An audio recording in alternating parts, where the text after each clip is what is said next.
Last class में हमने क्या देखा था, हाउस प्रॉपर्टी का सिर्फ और सिर्फ डेफिनेशन पे ही थे हम। डेफिनेशन के अंदर हमने देखा था कि कुछ कंडीशन है, अगर ये कंडीशन फुलफिल होगा तब आपकी इनकम हाउस प्रॉपर्टी की मानी जाएगी। जिसके अंदर हमारा कंडीशन कितने थे, 3। एक, आपको ऑनर होना जरूरी है। दूसरा, आप जो घर है वो एक अपार्टमेंट लैंड मतलब जमीन पे पूरा मकान बना हुआ होना चाहिए। तीसरा था, वो प्रॉपर्टी बिजनेस एंड प्रोफेशन में इस्तेमाल नहीं होना चाहिए आपके खुद के। इसके अंदर हमने कुछ देखा था ऑनर के बारे में। ऑनर में क्या देखा था कि भाई ऑनर के अंदर हमारा या तो हो सकता है डीम्ड ऑनर। डीम्ड ऑनर का मतलब क्या था कि भाई आप मानो या ना मानो आपको ऑनर बना लिया जाएगा।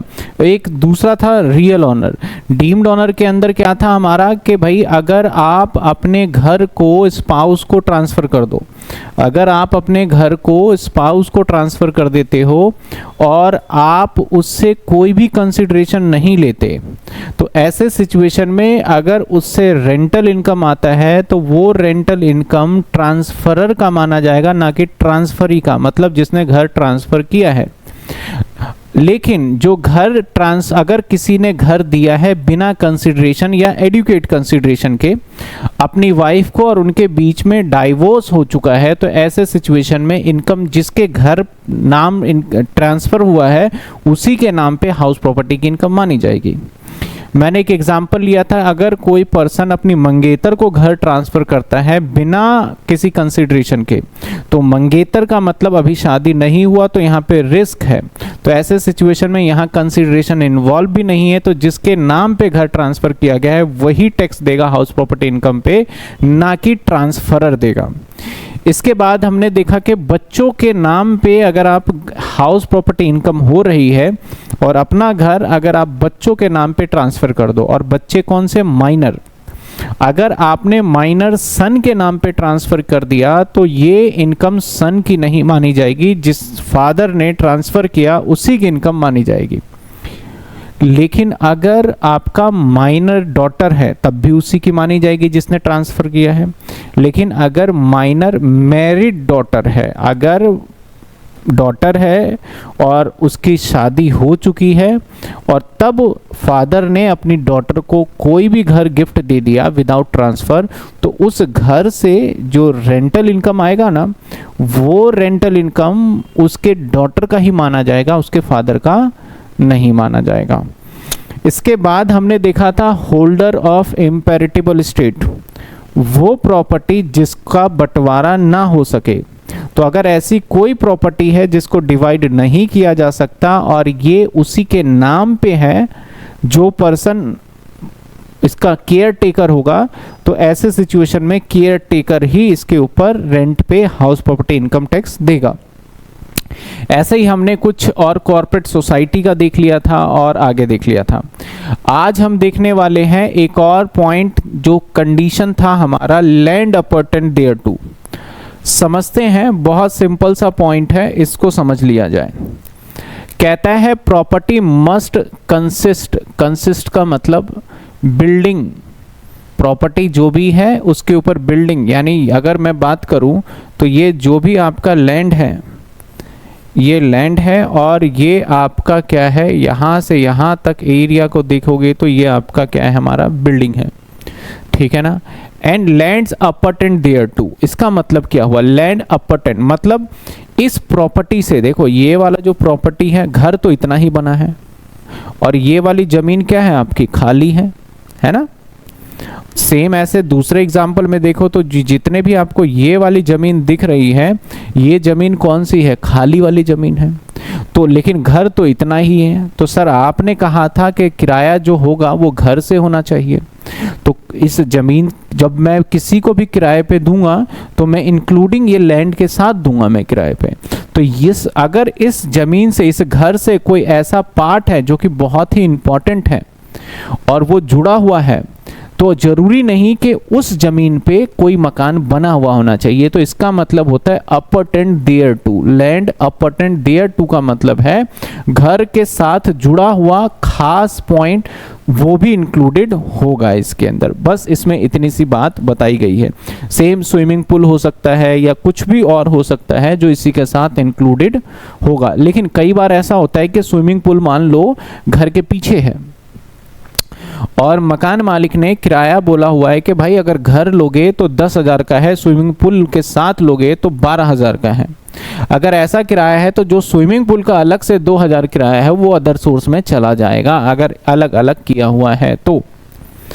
यहां तक हमें समझ में आ गया, ठीक है ना। अब इसके बाद थर्ड कंडीशन था। थर्ड कंडीशन क्या था, आप देखिए क्या कहता है कि हाउस प्रॉपर्टी जो है may be use any purpose, किसी भी पर्पस के लिए, यानी या तो आप बिजनेस के पर्पस के लिए, दुकान के लिए यूज करिए, या फिर आप किस लिए कर सकते हैं, रेजिडेंट के लिए, रहने के लिए। ऐसा देखा होगा नीचे दुकान और ऊपर वो खुद रह लेते हैं। But should be use by honour, लेकिन ऑनर जो होगा, आप अगर रेंट पे देते हैं तो किसी के लिए दे दीजिए, लेकिन अगर ऑनर ही इस्तेमाल करता है फॉर पर्पस एनी बिजनेस, मान लेते हैं कि ये घर मेरा ही है पूरा और मैंने इस घर को एज अ, क्योंकि आपको पता है इसका नाम मान लेते हैं PQR लिमिटेड, एक बिजनेस यहाँ पे स्टेब्लिश्ड है। तो और इसका जो ऑनर है, जो घर का ऑनर है वो है मिस्टर राम। तो आपको पता है कि राम और PQR लिमिटेड सेपरेट एंटिटी के अकॉर्डिंग अलग अलग है। तो राम ने क्या करा, ये बिजनेस किसका है, राम का ही है। राम ने क्या करा, इससे रेंटल वैल्यू रिसीव करना चालू कर दिया, यानी दुकान भी इसी का चल रहा है और रेंट भी ये खुद ही ले रहा है अपने घर से। तो ऐसे सिचुएशन में जो इसका रेंट होगा वो रेंट हाउस प्रॉपर्टी में टैक्सेबल ना होके PGBP में टैक्सेबल हो जाएगा, हाउस प्रॉपर्टी में टैक्सेबल नहीं होगा। यही राम अगर ये करता कि ये ऊपर रह रहा है और नीचे किसी और को किराए पे दे देता, दूसरे व्यक्ति को, मेरा उस दुकान से लेना देना नहीं है, तो वो किराया किस में टैक्सेबल हो जाता, हमारा हाउस प्रॉपर्टी में। बात समझ में आई, दोनों में डिफरेंशिएट। तो यही कहता है business and profession carried by him, अगर वो करता है तो the profit which are chargeable to tax, जो भी प्रॉफिट चार्जेबल टैक्स होगा, if property is use on business profession के लिए, it shall be not chargeable to tax, वो हाउस प्रॉपर्टी में टैक्सेबल नहीं माना जाएगा। ये तीसरे पॉइंट, 3 कंडीशन था, तीनों कंडीशन हमने देख लिया। यहां तक किसी बच्चे को कोई डाउट है तो मुझे बता दीजिए, यहां तक किसी को कोई डाउट है तो बता दीजिए। यहां तक डाउट आने वाला सवाल भी नहीं होना चाहिए। पहले हम देखते हैं सर हमारा डेफिनेशन में पहला वर्ड है जो मैंने बताया था, एनुअल वैल्यू। तो आज से और अभी से ये चैप्टर अब स्टार्ट होने वाला है। ये तो थियोरेटिकल पार्ट था, वो जो आपको करके आना है, आपको लिख के आना है, that is a theoretical part. यानी मैंने क्या कहा, आज से अभी से ये चैप्टर स्टार्ट होने जा रहा है। अगर किसी बच्चे ने पिछली क्लासेस ना भी ली हो, अगर फर्स्ट क्लास भी है हाउस प्रॉपर्टी की, तो उसको फर्क नहीं पड़ने वाला। इनकम टैक्स को पढ़ना कैसे है, इसके ऊपर मैंने डिटेल वीडियो आपको बना दिया है कि पहले कौन कौन से चैप्टर्स आपको करने हैं, और वो होपफुली आपने देख भी लिए हों। तो आइए अगला है हमारा मेन पॉइंट, यहीं से स्टार्ट है कि भाई हमारा कंप्यूटेशन करेंगे। कंप्यूटेशन का मतलब समझे आप सर? कंप्यूटेशन का मतलब कैलकुलेशन। बताया था ना मैंने, कंप्यूटेशन का मतलब क्या होता है, कैलकुलेशन। तो क्या कह रहा है क्वेश्चन कि हम कैलकुलेशन करेंगे, और कैलकुलेशन हमें करना किसका है सर? कैलकुलेशन करना है हमें एनुअल वैल्यू का। किसका करना है हमें? Annual value. मतलब एक घर का, सिंपल सी बात करूं तो एक घर का किराया किस तरीके से निकाला जाता है, क्योंकि किराएदार जो है वो, मकान मालिक तो झूठ भी बोल सकता है कि ये मकान तो मैंने 2,000 रुपये महीने के किराए पे दिया है, और असलियत में वो 20,000 रुपये महीने पे हो सकता है। तो किस तरीके से उसका एनुअल वैल्यू निकालेंगे? कहता है income tax act use the terms annual value. जो annual value income tax act use करता है, इसी को ही हाउस प्रॉपर्टी की इनकम मान लेता है। ओनली इन द चैप्टर, इस दिस चैप्टर के अंदर, as per act annual value is value after deduction municipal tax if any paid owner, but the shake convention the annual value में be determine in the following 2 step. मतलब अब पहले देखते हैं सिर्फ एनुअल वैल्यू कैसे निकालते हैं। तो हमारा आज का मुद्दा है कि हम क्या सीखने वाले हैं सर, एनुअल वैल्यू फाइंड करना, एनुअल वैल्यू फाइंड करना। अगर आपको एनुअल वैल्यू आ गया तो 80% चैप्टर खत्म हो गया। ये सेक्शन 23 के अंदर है, सेक्शन 23 के अंदर है। तो आइए सबसे पहले एनुअल वैल्यू को हम समझेंगे। और आज एक क्वेश्चंस भी मैंने रेडी किया है कि आज आपको एक क्वेश्चन तो कराऊंगा मैं। तो आ जाओ एनुअल वैल्यू पे। Annual value, annual value, annual value का मतलब है जो भी आपका घर है उस घर का किराया निकालना। तो यहाँ पे बहुत चांसेस बनते हैं कि सामने वाला मकान मालिक झूठ बोल सकता है। तो सरकार यहाँ पे कुछ पॉइंट्स निकालता है और उसके हिसाब से यहाँ पे कैलकुलेशन होता है।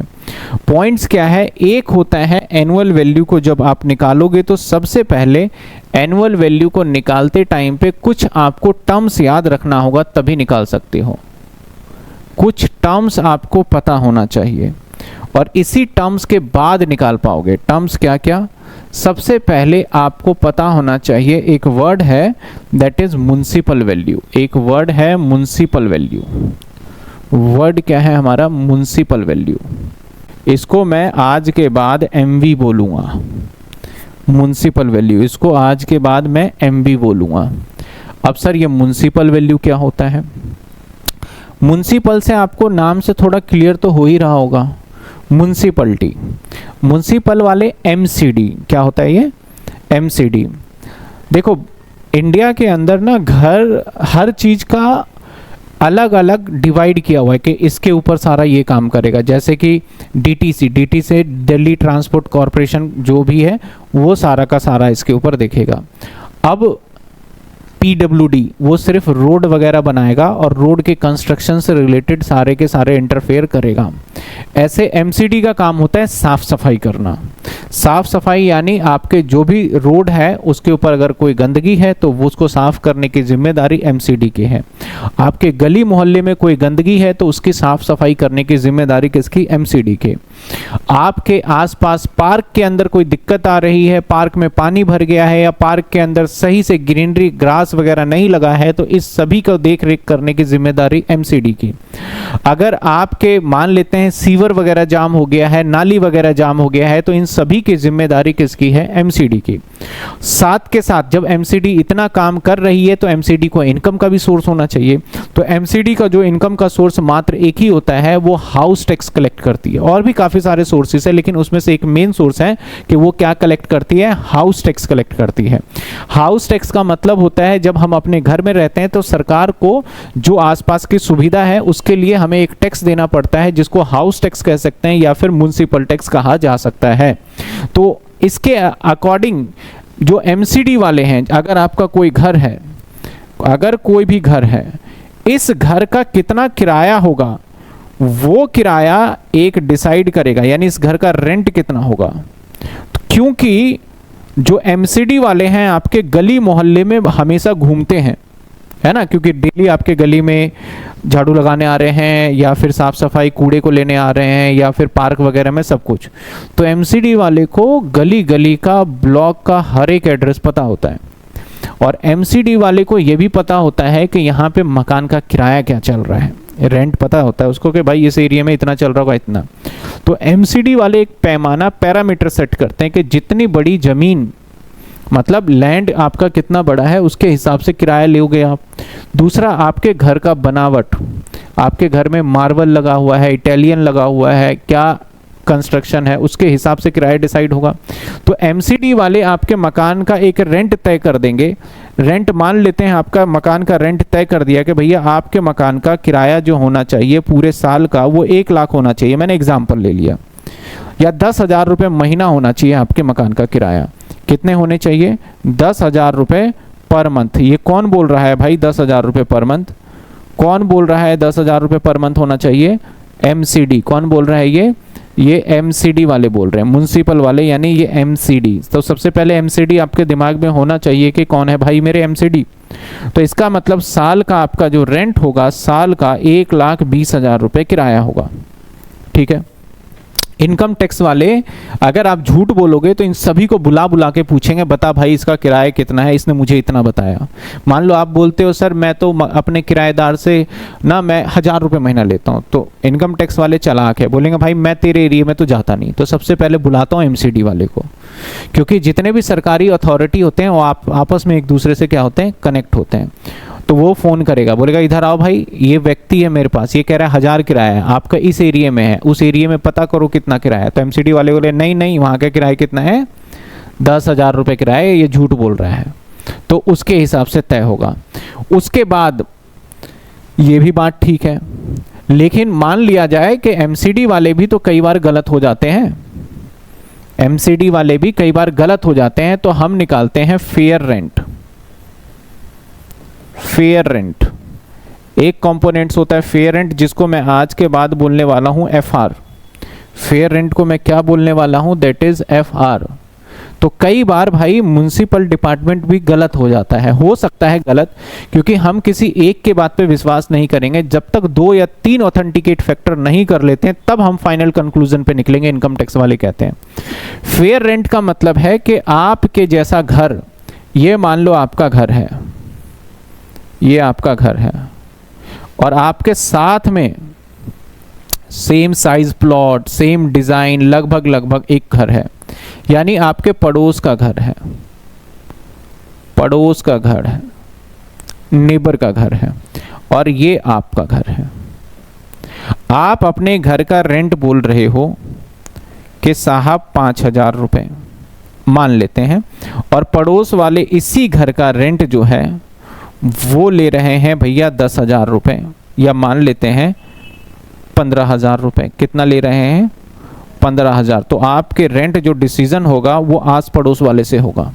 तो आस पड़ोस वाले के घर को देख के जो रेंट का अंदाजा लगाएंगे उसको बोला जाएगा फेयर रेंट। उसको क्या बोला जाएगा? Fair rent. अब म्युनिसिपल वैल्यू, यानी म्युनिसिपल वैल्यू MB किसे बोलेंगे? जो म्युनिसिपल डिपार्टमेंट तय करेगा उस वैल्यू को बोलेंगे म्युनिसिपल वैल्यू, और आसपास के एरिया को अंदाजा लगा के बोला क्या जाएगा? Fair rent. अब मान लिया जाए ये कह रहा है कि भैया 1,20,000 है, और पड़ोस वाला कह रहा है नहीं जी मैं तो अपने भाई मैं तो बड़ा स्ट्रिक्ट हूँ, अपने किराएदार से मैं तो लेती हूँ या लेता हूँ 1,80,000। इनकम टैक्स वाला झट से बोलेगा कि भाई तू गलत बोल रहा है, तू झूठा है। MCD को बोलेगा तुझे कुछ नहीं पता, तुझे कुछ नहीं आता है, यहाँ पे जो सच बोल रहा है वो पड़ोस वाले इतना अच्छा बता रहे हैं मुझे। अब आपको टैक्स किस पे देना पड़ेगा? 1,80,000 रुपये। लेकिन मान लो पड़ोस वाले बोलते हैं नहीं जी 90,000 है, और MCD बोलते हैं कि नहीं 1,20,000 है।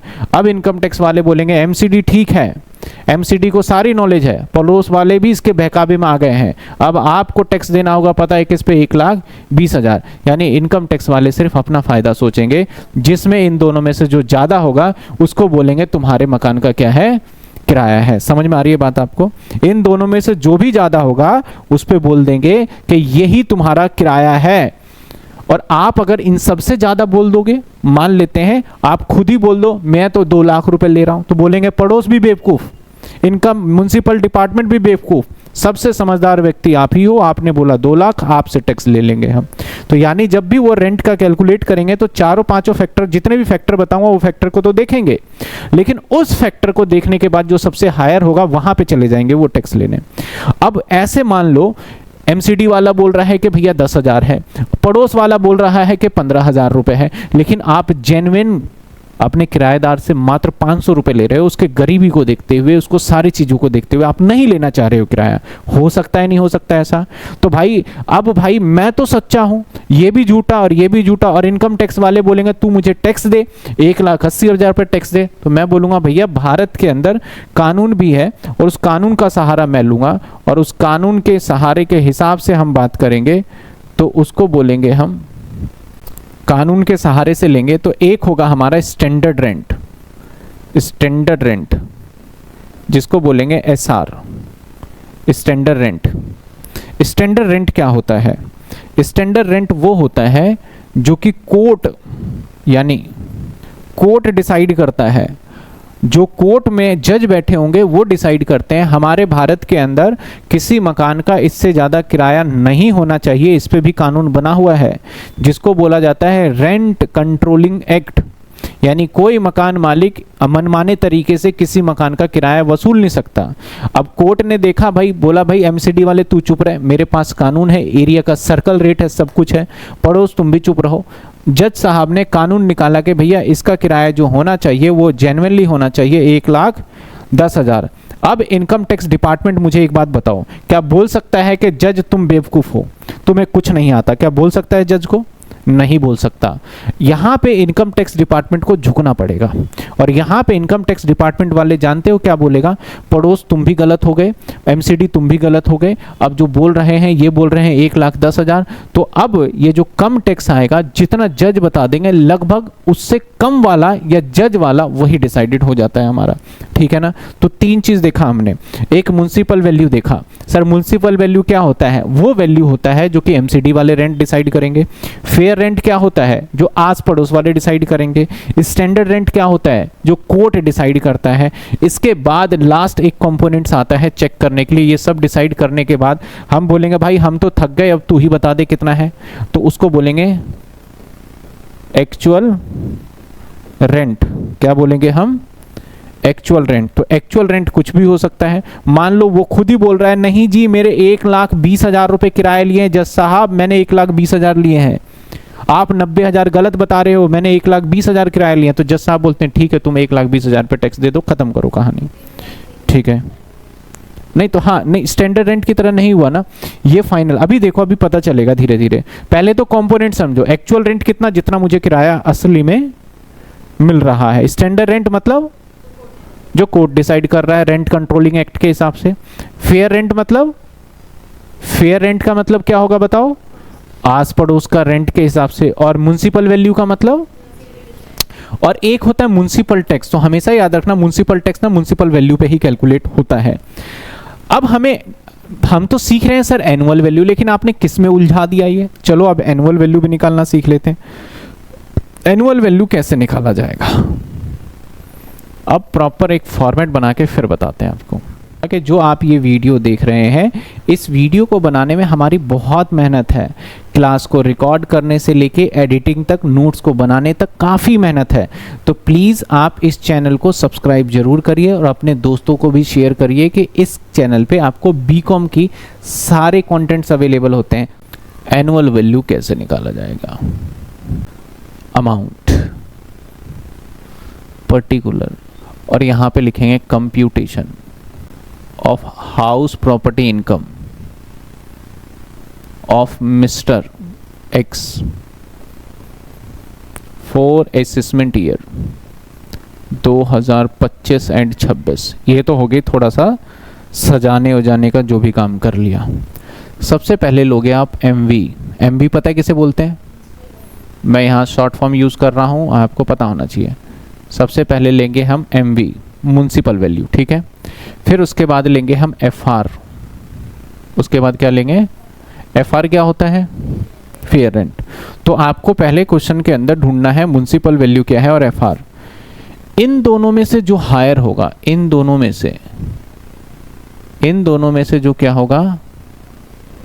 हायर होगा। इन दोनों में से जो हायर होगा, मैं हायर के लिए चलो पूरा ही लिख देता हूँ, इसको मैं एच से डिनोट कर देता हूँ। ठीक है ना?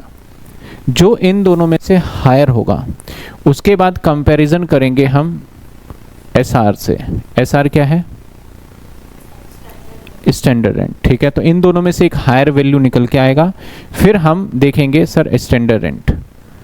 तो इन दोनों में से अब जो वैल्यू निकल के आया, या फिर मैं इसको मान लेता हूँ, मैं नाम डाल देता हूँ इसको, एक और नाम डाल रहा हूँ FR number 1, fair rent number 1। ठीक है? इन दोनों का हायर को क्या नाम दे दिया मैंने? Fair rent number 1। अब कंपेयर करूंगा एफआर और एसआर में। एफआर और एसआर में इन दोनों में से जो लोअर होगा, क्योंकि अगर हायर बोल दूंगा तो कोर्ट की बात क्या हो जाएगी? झूठी हो जाएगी। लेकिन लोअर के केस में तो कोर्ट की बात झूठी हो ही नहीं सकती। तो इन दोनों में से क्या देखेंगे हम? लोअर देखेंगे, जिसको मैं एल से बोल दूंगा। उसको हम बोलेंगे, इन दोनों में से जो लोअर निकल के आएगा उसको बोलेंगे एक्सपेक्टेड रेंट। एक्सपेक्टेड रेंट के भाई इतना रेंट होना चाहिए। अभी एक एग्जांपल लूंगा, न्यूमेरिकल सब क्लियर हो जाएगा, जिसको मैं शॉर्ट फॉर्म में बोलूंगा ER। उसके बाद कंपैरिजन करूंगा मैं एक्चुअल रेंट से, एक्चुअल रेंट रिसीव या फिर रिसीवेबल, मतलब रिसीव कर लिया या फिर लेना बाकी है, रिसीव कर लिया या फिर मान लो लेना भी बाकी है, तो उसके हिसाब से रहेगा, या तो रिसीव कर लिया या तो लेना बाकी है, उसके हिसाब से है, ठीक है ना। तो एक्चुअल रेंट, इसको पता है मैं क्या बोल दूं शॉर्ट फॉर्म में, आप बोलो क्या बोलोगे, वही बोल देंगे। क्या होना चाहिए, ARRR। एक्चुअल रेंट भी AR भी बोल सकते हो, ठीक है, वो तो मैंने लिख दिया, ऐसा कोई रूल नहीं है कि भाई यही बोलना है, ठीक है। अब ये वाले जो रेंट है इसके अंदर मेरा इन्वॉल्वमेंट नहीं है, मैं इसको एक्चुअल रेंट ही लिख देता हूं, हटाओ इतना लंबा क्या लिखना, एक्चुअल रेंट, ठीक है ना। ये वाला रेंट आया किसके हिसाब से, इनकम टैक्स ने गुणा भाग गणित हायर लोअर करके निकाल लिया। अब यहां पे देखेंगे, यहां पे इन दोनों में से जो होगा हायर उसको बोलेंगे ग्रॉस एनुअल वैल्यू, जिसको बोला जाता है GAV। अब देखो एनुअल वैल्यू चालू हो गया, हम क्या सीख रहे थे, एनुअल वैल्यू। अब जो एनुअल वैल्यू है ये है ग्रॉस एनुअल वैल्यू। अभी चिंता मत करो, जब तक समझ में नहीं आ जाएगा तब तक हम आगे बढ़ेंगे ही नहीं आज। नहीं, लोअर, इन दोनों में से जो लोअर होगा वो बनेगा ये, इसको एरो बना दे, ये है, ठीक है, ये बन गया, समझे। अब इसके बाद इसमें से हम माइनस करेंगे लेस, इसमें से हम लेस करेंगे लेस म्युनिसिपल टैक्स। क्या माइनस कर रहे हैं, यानी जो भी वैल्यू आया सीधा डायरेक्ट यहां पे पहुंचे हम, इसमें से माइनस करेंगे म्युनिसिपल टैक्स। तो जो अब हमें निकल के आएगा वो आएगा net annual value, net annual value, जिसको बोलेंगे हम NAV, जिसको क्या बोल देंगे हम, NAV। अब इसके ऊपर हमारे लगेंगे deduction, less deduction under section 24A। अब ये स्मॉल है तो स्मॉल ही होना चाहिए, यानी कि कैपिटल A लिख दो तो सारा काम गड़बड़ हो जाएगा, स्मॉल A, और अंडर सेक्शन 24 स्मॉल b। ये है हमारा स्टैंडर्ड डिडक्शन, और वो भी 30% का, और ये है हमारा इंटरेस्ट का डिडक्शन। ये दोनों जब माइनस कर देंगे तो जो हमारे पास इनकम जनरेट होके आएगा उस इनकम को हम बोलने वाले हैं टैक्सेबल हाउस प्रॉपर्टी इनकम। जो इनकम जनरेट होके आएगा उस इनकम को बोलेंगे टैक्सेबल हाउस प्रॉपर्टी इनकम, इसको बोलेंगे taxable house property income, minus करने के बाद। समझ में आया। तो सर जब तक एग्जाम्पल नहीं होगा तो समझना थोड़ा सा मुश्किल है। चलो पहले एक एग्जाम्पल में अपने एक दो ले लेते हैं, फिर बुक के भी ले लेंगे। Example MV 2 lakh, FR 3 lakh, SR। अब जरूरी नहीं है कि सारे कंपोनेंट्स दे, कुछ कंपोनेंट्स को मिसिंग कर देंगे तो नॉट एप्लीकेबल डाल देंगे। SR 1,80,000, AR 1,90,000। हमें सिर्फ GAB निकालना है, अभी फिलहाल हम GAB निकालना सीख रहे हैं, ठीक है। म्युनिसिपल टैक्स या GAB NAV निकालना सीख रहे हैं, अभी सिर्फ और सिर्फ NAV निकालना सीख रहे हैं। और म्युनिसिपल टैक्स को मैं MT कह रहा हूँ, MT 20,000। फाइंड करना है आपको, फाइंड करना है क्या, NAV। क्या फाइंड करना है, NAV, ठीक है। NAV का मतलब नेट एनुअल वैल्यू। आइए आपके सामने सवाल करते हैं। यहाँ पे ओल्ड और न्यू भी देखेंगे, लेकिन अभी नहीं, बाद में करेंगे ओल्ड और न्यू। इसमें ज़्यादा न्यू का रोल है नहीं, ओल्ड और न्यू एक ही जैसा होता है, बस लास्ट में 24B पे वो एक्टिवेट होता है, पर्टिकुलर। ठीक है, ऊपर चीज़ें लिख लिया। अब चलिए स्टार्ट करते हैं। सबसे पहले क्या लिखूंगा मैं, म्युनिसिपल वैल्यू। म्युनिसिपल वैल्यू कितने हैं हमारे, 2 लाख। उसके बाद क्या लिखूंगा, एफआर। एफआर कितने हैं, 3 लाख। तो हमारा पहला जो रिजल्ट निकल के आएगा उसको मैं नाम दे देता हूँ एफआर नंबर 1। बाद में ये चीज़ हटा दूंगा, अभी समझाने के लिए कर रहा हूँ, बाद में एफआर नंबर 1 हटा देंगे। तो ये एफआर नंबर 1 के चेक करने के लिए आपको क्या करना होगा, इन दोनों में से देखना होगा, और इन दोनों में से कौन सा देखना होगा, हायर। तो भैया एफआर नंबर 1 कितना आएगा आपके हिसाब से, 3 लाख। कितने आ गए, 3 लाख। फिर उसके बाद इसको हम यहाँ कंपेयर लिखेंगे एसआर। एसआर कितना है हमारा, 1,80,000। एसआर क्या है, 1,80,000, 180।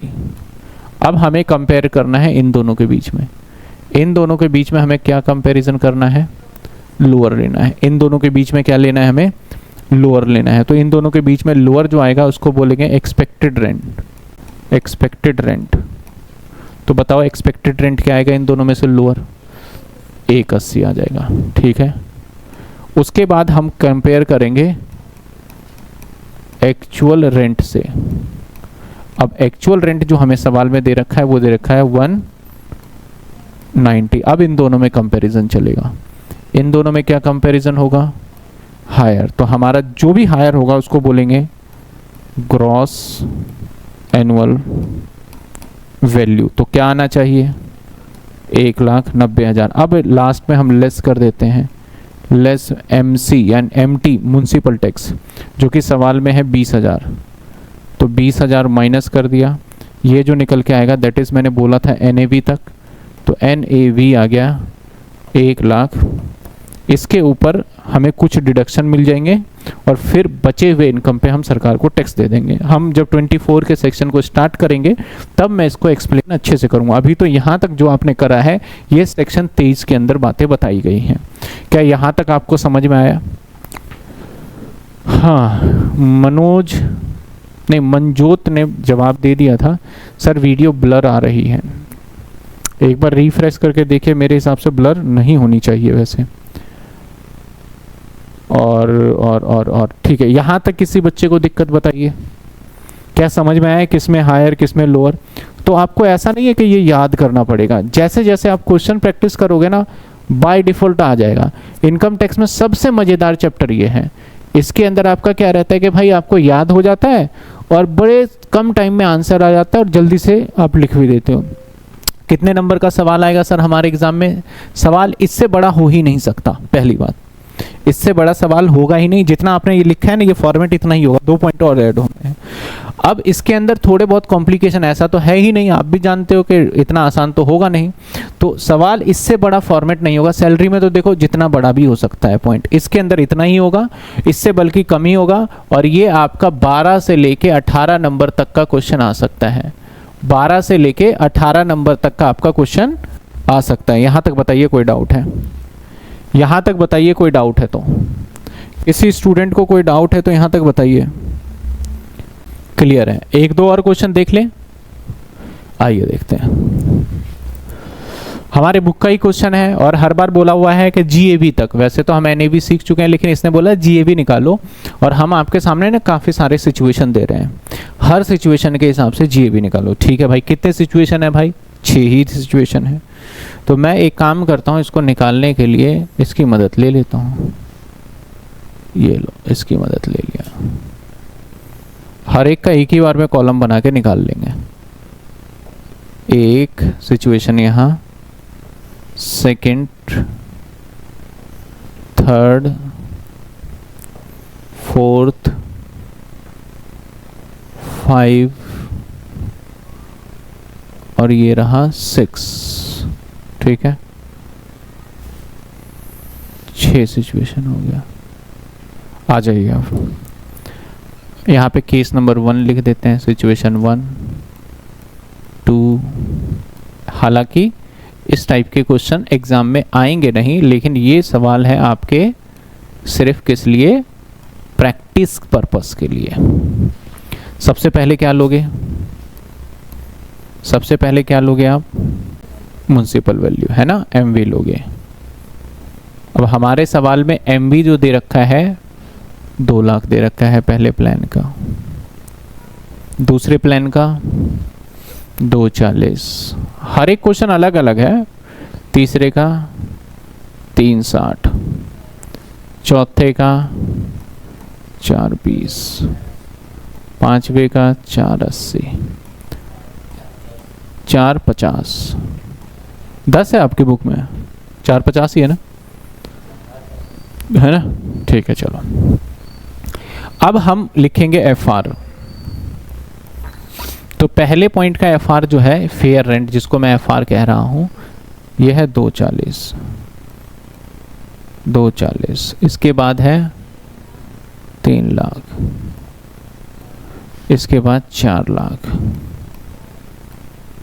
इसके बाद 420, इसके बाद 5 लाख और फिर से 5 लाख।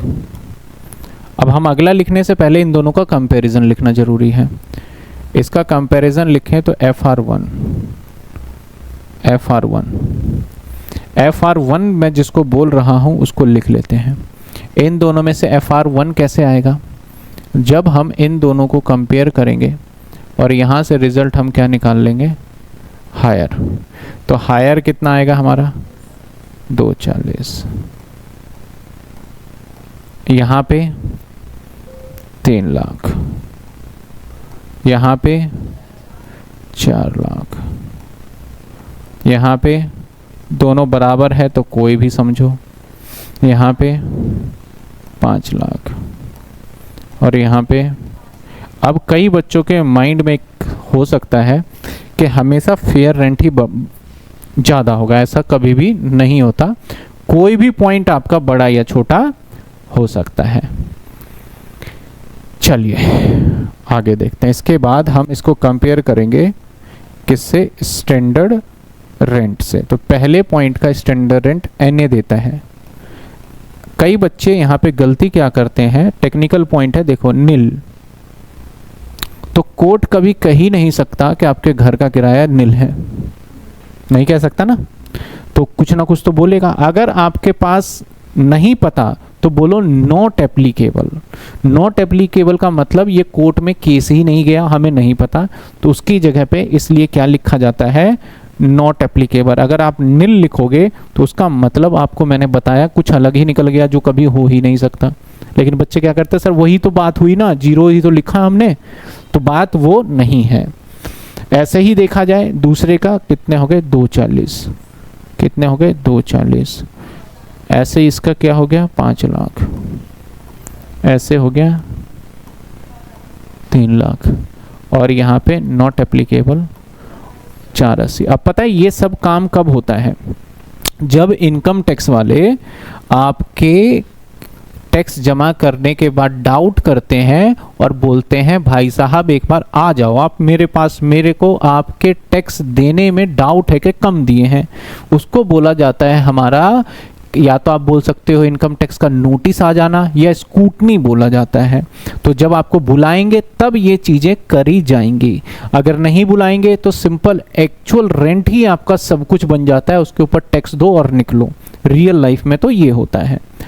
चलिए इसके बाद हम किससे कंपेयर करेंगे, इन दोनों के बीच में कंपैरिजन चलेगा ना, इन दोनों के बीच में कंपैरिजन क्या चलेगा, लोअर। लोअर क्यों होता है पता है, अगर मैं इन दोनों के बीच में हायर ले लेता तो सपोज करो कोर्ट कह रहा है कि भाई तेरा रेंट होगा 2 लाख रुपए और ये रेंट होता मान लेते हैं 3 लाख, और अगर मैं हायर ले लूं तो कोर्ट की बात को झूठी कर रहा हूं फिर तो मैं, तो कोर्ट के बात को तो डिनाई नहीं कर सकते, इसलिए लॉ में लिखा गया कि भैया इसमें से क्या लेना आप, लोअर, ताकि कोर्ट की बात मानी जाए आपकी।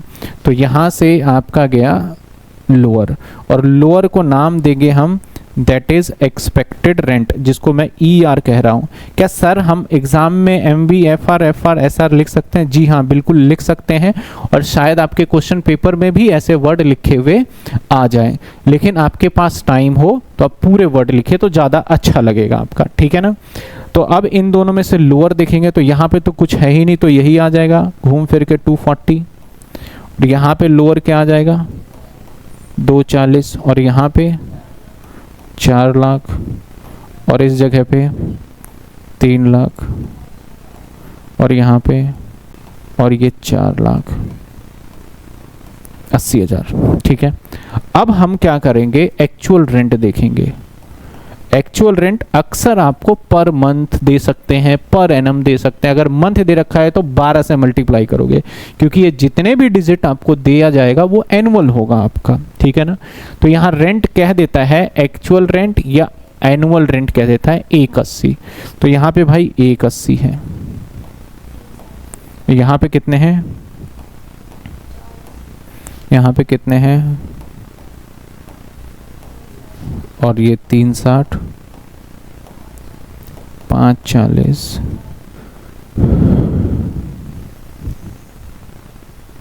आ जाइए। चलिए अब आ जाते हैं। अब हमें यहाँ पे निकालना होगा इन दोनों को कंपैरिजन करके, और इन दोनों में से क्या लेंगे हम, हायर।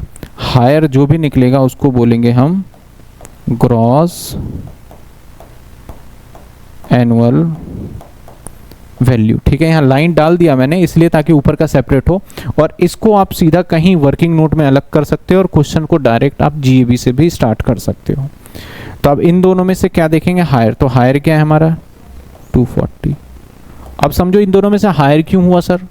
हायर का रीजन था कि कोट, ये वाला जो ईआर आया है वो कोट वाला ही आया है एक तरीके से देखा जाए तो। फाइनली मतलब हायर इसलिए है कि आप खुद ही बोल दे रहे हो कि मेरा रेंट ज़्यादा है। यहाँ पे हम कह रहे थे नहीं, लॉ कहता है, रूल कहता है 240 है। कोर्ट वोट सब ने देख लिया, आप कोर्ट गए भी नहीं तब भी 240, और आप कह रहे हो 180 है। तो इनकम टैक्स बोलेंगे भैया हमारे हिसाब से तो 240 है, तो आपका टैक्स 240 के अकॉर्डिंग हम काटेंगे। आप जो बोल रहे हो झूठ बोल रहे हो, आपकी बातों पे विश्वास नहीं है। इस वाले केस में इनकम टैक्स का रूल वूल लगा के क्या बना 240, और आप खुद कह रहे हो 360 है। तो बोला ठीक है, हमारे रूल में मिस्टेक हो गए, अब आप दे दो 360 पे। आप जब मुझे बोल ही रहे हो कि 360 पे टैक्स देंगे तो इस पे दे दो। तो यहाँ पे भी आप उनसे तो ज़्यादा ही बता रहे हो। तो इनकम टैक्स को पता है प्रॉब्लम कब है, जब आप कम दोगे। ज़्यादा देखो तो कुछ नहीं बोलेगा, वो तो ज़्यादा दे दो टैक्स तो बोलेंगे, तो हमें कुछ नहीं आता है। 360 और यहाँ पे 540 और यहाँ पे 480। तो ये निकाल लिया हमने GAV। आप बताइए फटाफट, किसी बच्चे को डाउट GAV निकालने में, बताइए। सर वो नॉट एप्लीकेबल है, ज़्यादा भी हो सकता है इसलिए लिया जाएगा। बिल्कुल तमन्ना सही है, नॉट एप्लीकेबल है तो वो एक तरीके से आपका कुछ कंसिडर ही नहीं करना, जो हायर वाला होगा वही चला जाएगा एक्सपेक्टेड रेंट के अंदर आपका। सर वहाँ पे लोअर में वाला आएगा ना, 6th में 480 मैंने कर दिए हैं। अभी भी किसी का कोई पॉइंट डाउट में है तो आप पूछिए मुझसे कमेंट में। किसी का कोई डाउट है तो कमेंट में पूछिए फटाफट।